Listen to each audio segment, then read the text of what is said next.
Welcome back. आज फिर एक नई वीडियो लेकर आया हूँ आपके लिए।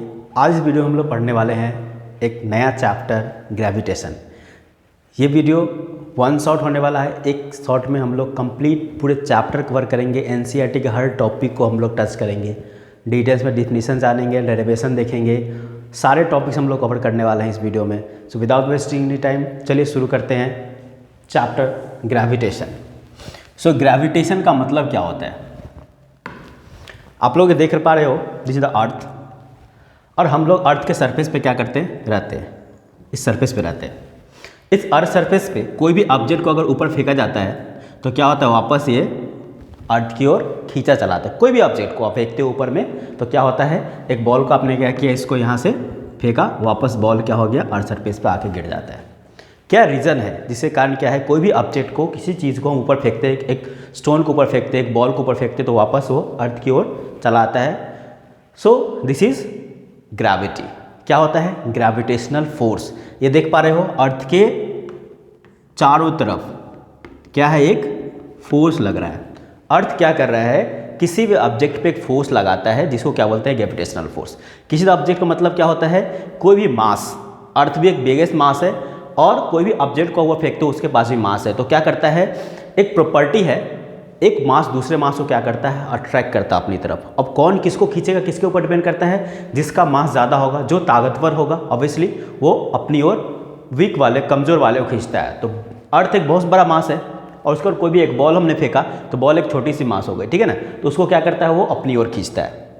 सो इसी को बोलते हैं हम लोग ग्रेविटी, ग्रेविटेशन। ग्रेविटी क्या डिफरेंस है? सबसे पहले हम लोग देखते हैं इस चैप्टर में हम लोग क्या क्या कवर करने वाले हैं। हम लोग कवर करने वाले ग्रेविटेशन क्या होता है, universal law of gravitation cover करेंगे, importance of universal law of gravitation क्या होता है, फ्री फॉल क्या होता है, कैलकुलेशन ऑफ जी हम लोग करने वाले हैं, motion of the object under the influence of the gravitational force करेंगे, मास करेंगे, wait of an object on the moon पढ़ने वाले हैं, थ्रस्ट एंड प्रेशर पढ़ने वाले हैं, प्रेशर इन फ्लूइड पढ़ने वाले हैं, बायंसी पढ़ने वाले हैं, वाई ऑब्जेक्ट्स फ्लोट और सिंक पढ़ने वाले हैं हम लोग, आर्किमिडीज प्रिंसिपल और relative density. A to Z total topic ये देख रहे हो, 10.1 से लेकर 10.7 तक सारे टॉपिक हम लोग कवर करने वाले हैं।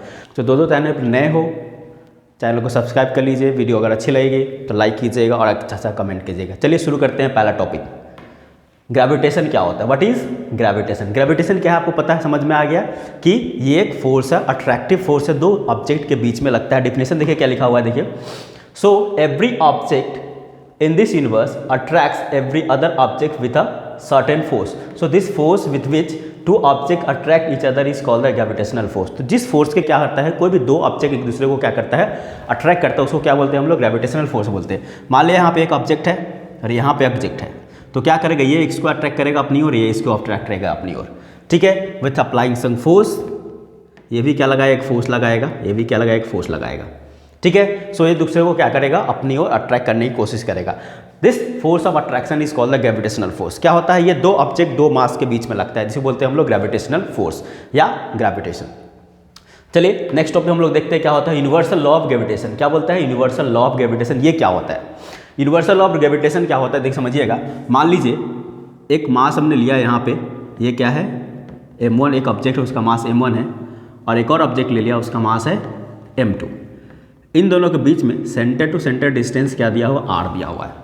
सो यूनिवर्सल लॉ ऑफ ग्रेविटेशन क्या कहता है कि इन दोनों के बीच में क्या होगा? एक दूसरे के बीच में अट्रैक्टिव फोर्स लगेगा। तो this force is proportional to product of masses m1 and m2। क्या होगा? ग्रेविटेशनल लॉ क्या कहता है? यूनिवर्सल लॉ ऑफ ग्रेविटेशन कहता है कि this force is proportional to product of the masses m1 and m2। And दूसरा एक और क्या कहता है? दूसरा कहता है कि this force is inversely proportional to distance between them, square of distance between them, inversely proportional to square of distance in. इसका मतलब क्या हो गया कि ये जितना नज़दीक रहेगा उतना बड़ा फोर्स लगेगा, और जितना दूर जाएगा उतना कम फोर्स, या फोर्स जो होगा वो वीक होता चला जाएगा। इसी को क्या बोलते हैं हम लोग? Inverse square law. इसी लॉ को हम लोग बोलते हैं inverse square law. Inverse square law क्या होता है कि कोई भी ऑब्जेक्ट के बीच में, अगर दो फोर्सेस के बीच में, दो ऑब्जेक्ट के बीच में डिस्टेंस अगर बढ़े तो उसका फोर्स जो होगा वो वीक होता चला जाएगा। डिस्टेंस घटेगा तो क्या होगा? फोर्स वो बढ़ता चला जाएगा। क्लियर? सो अब देखिए ये दो इक्वेशन बन के आता है कि फोर्स जो होता है वो दो ऑब्जेक्ट के मासेस के प्रोडक्ट के ऊपर डिपेंड करता है और दोनों ऑब्जेक्ट के बीच में डिस्टेंस जो होता है उसका इन्वर्सली प्रोपोर्शनल स्क्वायर का। ठीक है, कंबाइन कर देंगे अगर दोनों को तो क्या होता है, force is proportional to m1 m2 by r square. Proportionality constant अगर आप निकाल देते हो तो क्या होता है, F equals to G m1 m2 by r square. यहाँ पे जो जी, ये तो एक फॉर्मूला बन गया आपका फोर्स के, यहाँ पे जो जी है इसी को बोलते हैं ग्रेविटेशनल कांस्टेंट। जी क्या है, ये है ग्रेविटेशनल कांस्टेंट। इसका वैल्यू भी आता है 8.67 इंटू 10⁻⁻11। ठीक है, इसका यूनिट भी हम लोग लिख सकते हैं, यूनिट हो जाएगा न्यूटन मीटर स्क्वायर पर kg स्क्वायर। ओके, सो ये हो गया आपका universal law of gravitation. Statement क्या कहता है कि this force is proportional to product of their masses and inversely proportional to square of distance between them. So universal law of gravitation आपको समझ में आ गया यहाँ पे। चलिए नेक्स्ट टॉपिक हम लोग देखते हैं। नेक्स्ट टॉपिक क्या है, अगला टॉपिक है importance of the universal law of gravitation. अब यूनिवर्सल लॉ ऑफ ग्रेविटेशन का क्या इंपॉर्टेंस है वो हम लोग देख लेते हैं। The universal law of gravitation successfully explains several phenomenon which were believed to be unconnected. So कौन कौन से इंपॉर्टेंस है, पहला देखिए यहाँ पे, पहला वाला है the force that binds us to the earth. So जिस फोर्स के कारण हम लोग क्या करे हुए हैं, अर्थ से बाइंड किए हुए हैं, हम लोग अर्थ के ऊपर रह पाते रहे तो क्या करते, हवा में उड़ते, सिंपल सी बात है। दूसरा क्या होता है, दूसरा देखिए एक और क्या कह रहा है, the motion of the moon around the earth. Moon जो है अर्थ के चारों तरफ घूमता है। क्यों घूमता है, क्योंकि मून अर्थ से छोटा है तो क्या कर रहा है, मून को अर्थ क्या कर रहा है, अट्रैक्ट करके रखा हुआ है और वो उसके चारों तरफ मोशन कर रहा है। एक और देखिए कौन सा फिनोमेना है, तीसरा फिनोमेना देखिए क्या कह रहा है, the motion of the planet around the sun. Sun के चारों तरफ अर्थ भी घूम रहा है, अदर प्लैनेट्स भी घूम रहे हैं, तो किसके कारण घूम रहे हैं, because of the gravitational force. एक और देख लीजिए, नेक्स्ट है the tides due to the moon and the sun. Moon और सन के कारण क्या होता है, टाइड्स आते हैं। These are the importance of the gravitational law या universal law of gravitation. Okay, चलिए नेक्स्ट टॉपिक हम लोग बढ़ते हैं। अगले टॉपिक में क्या है, फ्री फॉल। फ्री फॉल का मतलब क्या होता है, कोई भी ऑब्जेक्ट, क्या कर रहे हो आप लोग समझिएगा अच्छे से, ये अर्थ है और यहाँ से कोई ऑब्जेक्ट को आप क्या कर रहे हो, छोड़ दे रहे हो। फ्री, फ्री का मतलब क्या हो गया, फ्रीली छोड़ने का मतलब हो गया कि किसी ऑब्जेक्ट को आप without applying any force just release it, या कह रहे हो आप रिलीज कर रहे हो इस पोजीशन पे। वेलोसिटी जो है ऑब्जेक्ट का क्या है, जीरो है। वेलोसिटी ऑब्जेक्ट का जीरो है और आप जो फोर्स इस पर नहीं लगा रहे हो, क्या कर रहे हो, फोर्स जो है वो आप जीरो लगा रहे हो, कोई फोर्स नहीं लगा रहे, जस्ट ऑब्जेक्ट को आप रिलीज कर देते हो। फिर भी क्या देखते हो आप लोग, क्या पढ़ते हो, कोई ऑब्जेक्ट जिस स्टेट में रहेगा उसी स्टेट में रहना चाहता है। लेकिन यहाँ पे क्या हो रहा है, कोई ऑब्जेक्ट को हम लोग छोड़ दे रहे हैं, वो रुका हुआ था लेकिन वो मोशन करना शुरू कर दिया। क्या कर देता है, वो बॉल अर्थ की ओर नीचे आना शुरू कर देता है। क्या रीजन है कि बॉल नीचे की ओर आना शुरू कर दिया, क्या रीजन है, क्योंकि ये अर्थ जो है इसको अपनी ओर अट्रैक्ट कर रहा है। ओके, अब क्या हो रहा है, बॉल तो मूव करना शुरू कर दिया विथ सर्टेन वेलोसिटी, इसके पास अटेंड करेगा, क्यों, because of the gravitational pull. Earth क्या कर रहा है, इसको अपनी ओर खींच रहा है, जिससे कारण क्या होगा, ये एक वेलोसिटी अटेंड करेगा, एक्सेलरेशन अटेंड करेगा। जो एक्सेलरेशन क्या होता है, एक्सेलरेशन हम लोग बोलते हैं जी, एक्सेलरेशन ड्यू टू ग्रेविटी। इसमें ये जो ऑब्जेक्ट है, ये जो बॉल है, किस एक्सेलरेशन से नीचे की ओर आएगा, acceleration due to gravity g. Clear हुआ, तो इसी को बोलते हैं हम लोग फ्री फॉल। जब क्या कर सकते हैं, if a ball is released from a certain height without applying any force बिना लगाए हुआ किसी बॉल को आप रिलीज कर देते हो, तो बॉल जो गिरी नीचे की ओर वो क्या हो गया, फ्री फॉल हुआ। आई थिंक यहां तक आप लोगों को क्लियर हुआ। चलिए आगे बढ़ते हैं नेक्स्ट टॉपिक की ओर। अगला टॉपिक क्या है, देखिए, to calculate the value of G. अब जी का वैल्यू आप लोगों को कैलकुलेट करना है। सो हम लोग जी का वैल्यू कैसे कैलकुलेट कर सकते हैं। सो समझिए, अभी ग्रेविटेशनल फोर्स हमने निकाला, एफ इक्वल्स टू क्या हो गया, F equals to gravitational constant mass of one object mass of other object by distance between them. This is the force. एक और फोर्स क्या कहता है, जिस फोर्स से कोई भी ऑब्जेक्ट को क्या करता है, अर्थ नीचे खींचता है, क्या है ये, वेट। वेट क्या है, नथिंग बट अ, ये भी एक फोर्स है। So force F equals to क्या लिखते हैं हम लोग, एम जी। ये क्या है, ये वेट ऑफ एनी ऑब्जेक्ट। ठीक है, सो वो फोर्स के हम रिप्लेस कर लेते हैं एम इंटू जी। अब मान लेते हैं क्या है ये, हम लोग अर्थ का मास m ले लिया और यहाँ से ऑब्जेक्ट जो था उसका मास हम लोगों ने कैपिटल M स्मॉल m ले लिया। अब यहाँ पे देखिए g है, एक को अर्थ का मास कंसीडर कर लिया और एक हमने ऑब्जेक्ट का मास कंसीडर कर लिया और ये अर्थ से r डिस्टेंस पे है।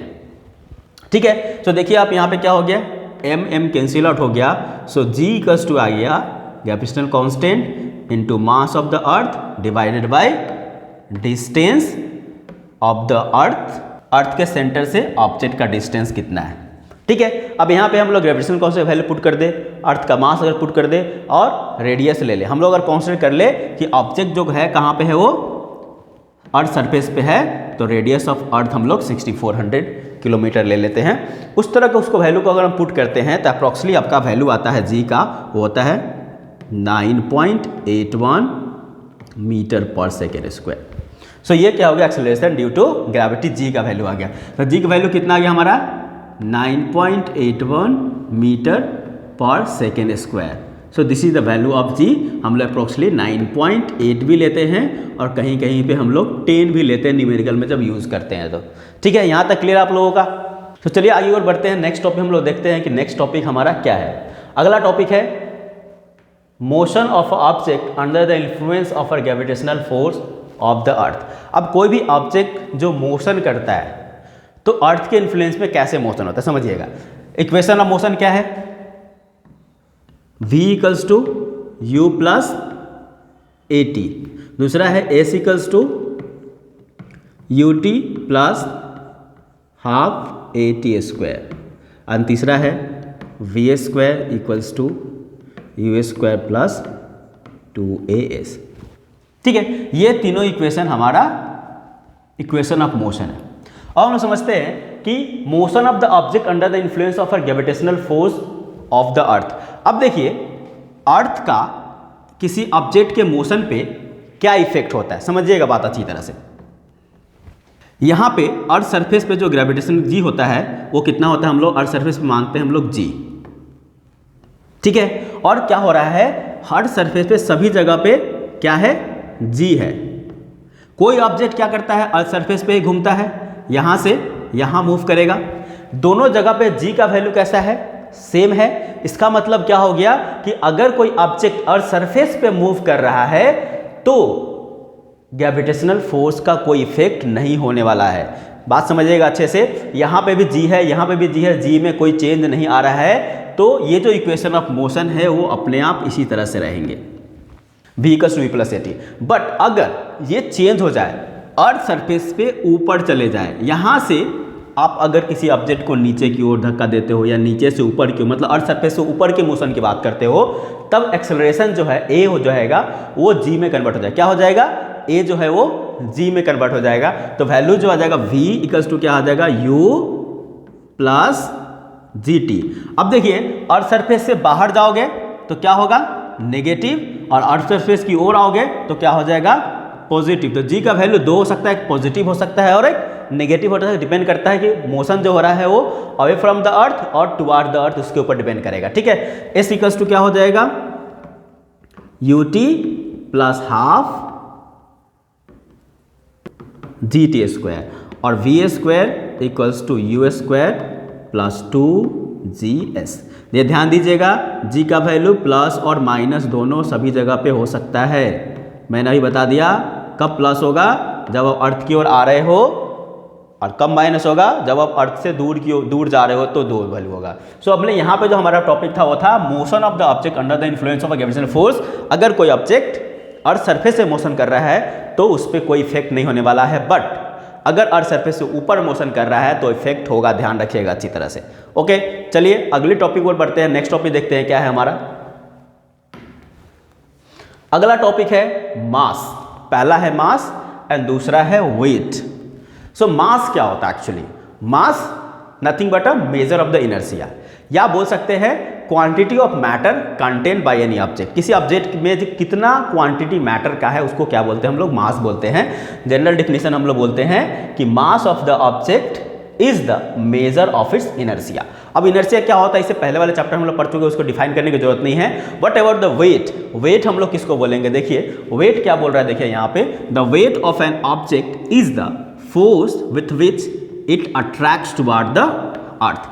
किस फोर्स से कोई भी ऑब्जेक्ट अर्थ की ओर अट्रैक्ट होता है उसको क्या बोलते हैं हम लोग, वेट बोलते हैं। किस फोर्स से, एक फोर्स है इसको हम लोग वेट बोलते हैं, और थोड़ी देर पहले मैंने बताया है वो क्या होता है, mg। सो वेट क्या होता है, वेट हो जाएगा आपका mass of the object into acceleration due to gravity. इन दोनों का आप मल्टीप्लाई करते हो तो क्या बनता है, वो वेट बनता है। याद रखिएगा वेट और मास में डिफरेंस है, वेट और मास में डिफरेंस है। Mass is all about the matter quantity, but weight क्या होता है, वेट होता है कि उस मैटर पे अर्थ कितना फोर्स लगा रहा है, कितना फोर्स को लगा रहा है, that is the weight. So mass into acceleration due to gravity is the weight and mass is nothing but a measure of the inertia.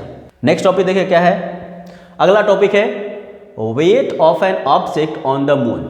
Moon के ऊपर किसी ऑब्जेक्ट का वेट कितना होता है, तो weight on the moon is 1/6 of the weight on earth. Simple सा एक फॉर्मूला है, इसको आपको यूज करना है। जो अर्थ पे वेट होगा उसका 1/6 वेट क्या हो जाता है, मून पे हम लोग जाते हैं तो उसका 1/6 वेट हो जाता है। इतना इस टॉपिक में है। चलिए आगे बढ़ते हैं, नेक्स्ट टॉपिक क्या होता है देखते हैं हम लोग, थ्रस्ट एंड प्रेशर। थ्रस्ट हम लोग किसको बोलेंगे, थोड़ा देखिएगा समझिएगा अच्छी तरह से। थ्रस्ट बोलता है the force acting on an object perpendicular to the surface is called the thrust.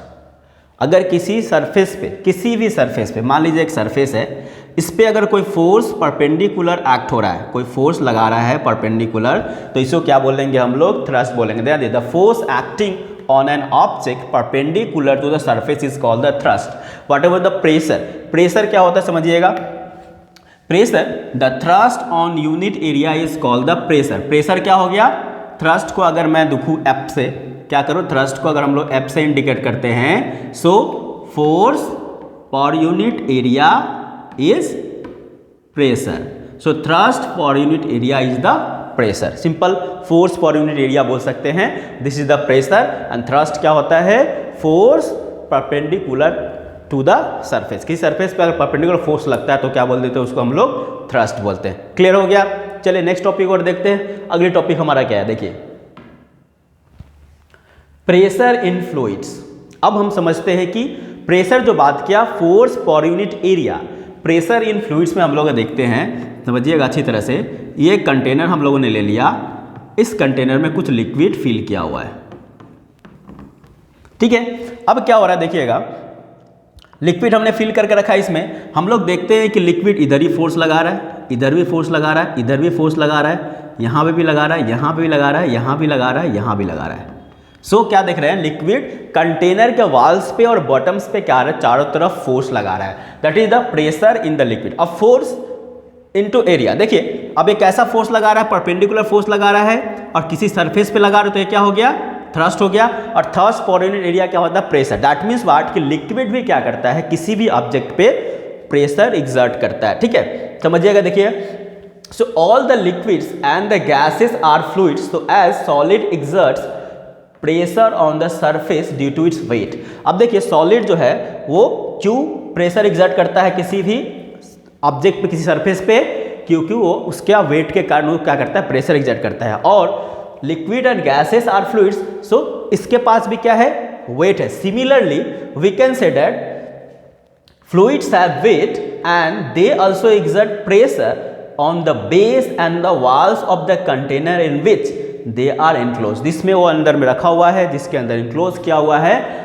उसके वॉल्स पे और उसके बेस पे वो क्या करता है, प्रेशर एग्जर्ट करता है। क्लियर हुआ आपको कि कैसे एक लिक्विड किसी भी ऑब्जेक्ट पे या किसी भी सरफेस पे प्रेशर, कैसे एक लिक्विड और you can say fluid, fluid के अंदर में क्या आता है, लिक्विड एंड गैसेस दोनों आते हैं, दोनों ही क्या करते हैं, कंटेनर पे फोर्स एग्जर्ट करते हैं। एग्जाम्पल में जैसे आप क्या करते हो, बैलून को क्या करते हो, बड़ा करते हो, फुलाते हो, उसमें क्या करते हो हम लोग, हवा भरते हैं, तो हवा क्या है, गैस है और गैस क्या करेगा, प्रेशर एग्जर्ट नहीं करेगा तो उसके शेप में कैसे चेंज करेगा, फोर्स लगा रहा है, फोर्स फॉर यूनिट एरिया क्या हो गया, प्रेशर हो गया, और उस बैलून में प्रेशर एग्जर्ट हुआ जिसके कारण क्या हो गया, बैलून का इतना बड़ा साइज क्या होता है, धीरे धीरे वो बड़ा वाला साइज हो जाता है। जितना आप क्या करोगे प्रेशर उसके अंदर डालो, जितना उसके अंदर हम लोग क्या करते हैं गैस को डालते हैं उतना बड़ा उसका साइज होता चला जाता है। क्लियर हुआ?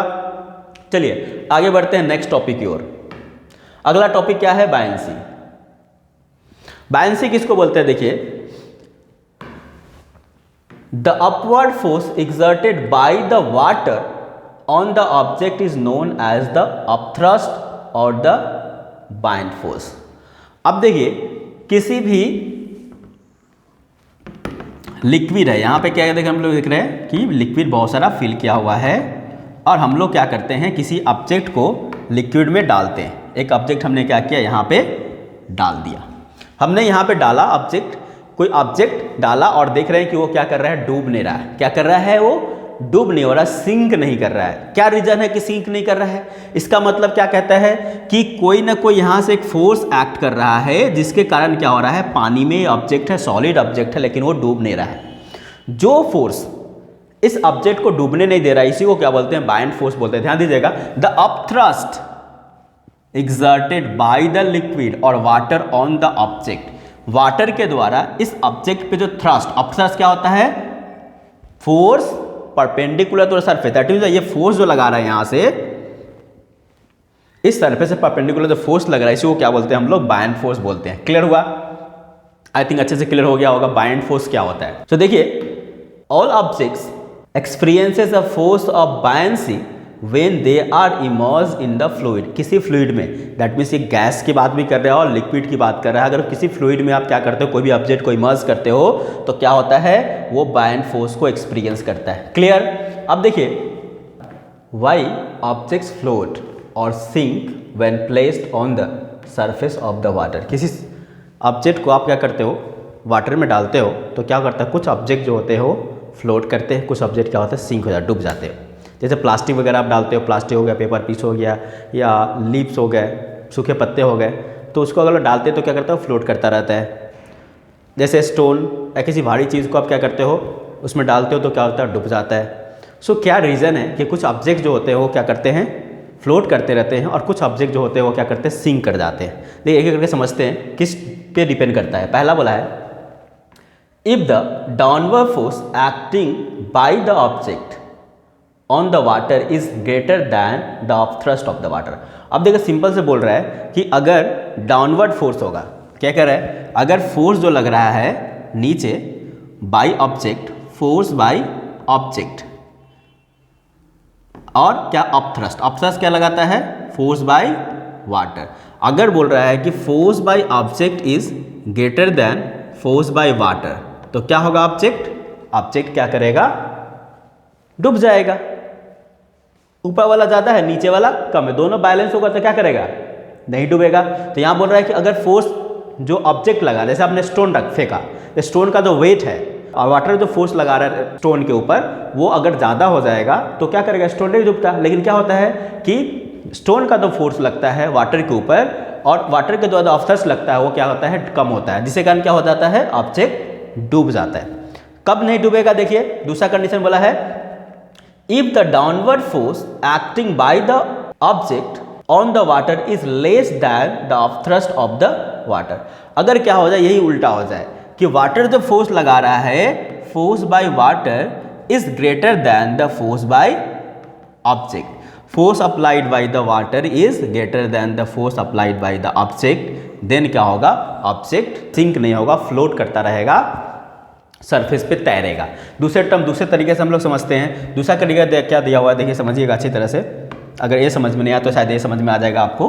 The density of the object is less than that of the liquid float on the liquid. अगर किसी ऑब्जेक्ट का डेंसिटी लिक्विड के डेंसिटी से कम हो, अब हम लोग बात कर रहे हैं जनरल कंडीशन में, हम लोग इससे पहले बात किया वाटर में, अब हम जनरल कंडीशन की बात करें, अगर किसी ऑब्जेक्ट का डेंसिटी लिक्विड के डेंसिटी से कम होगा तो क्या करेगा, वो फ्लोट करेगा। ठीक है, तो कब डूब जाएगा, दूसरा देखिए कंडीशन क्या बोला है, the density of the object is greater than that of the liquid sink in the liquid.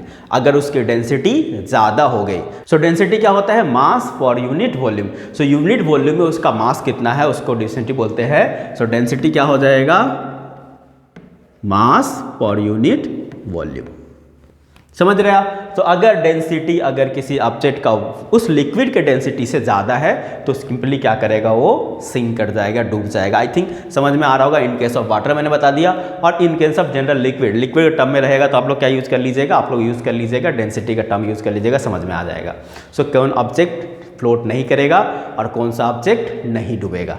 Clear. चलिए नेक्स्ट टॉपिक देखते हैं। नेक्स्ट टॉपिक हमारा क्या कह रहा है समझते हैं।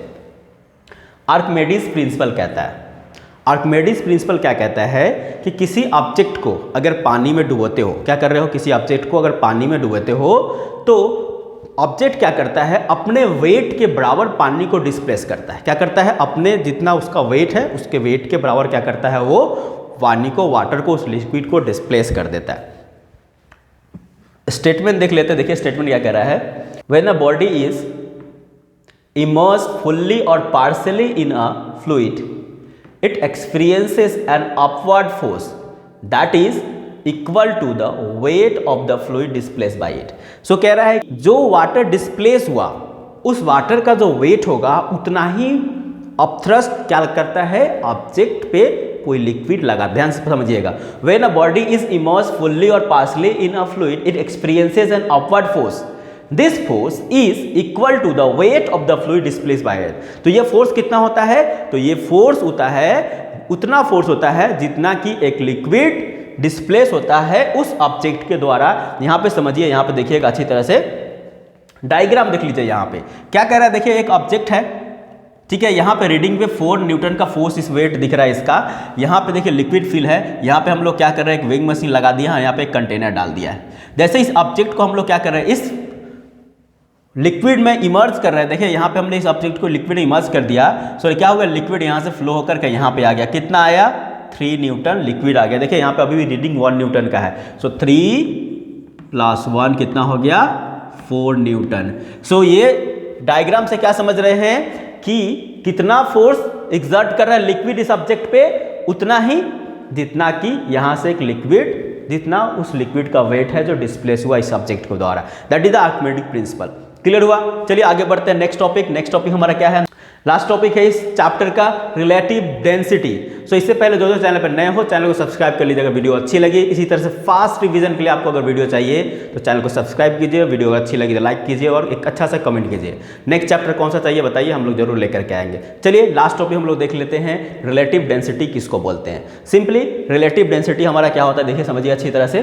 The relative density of a substance is the ratio of its density to that of the water. That means अगर मैं relative density की बात करूं, relative density जो होगा वो वाटर का डेंसिटी होगा और उस ऑब्जेक्ट का डेंसिटी होगा।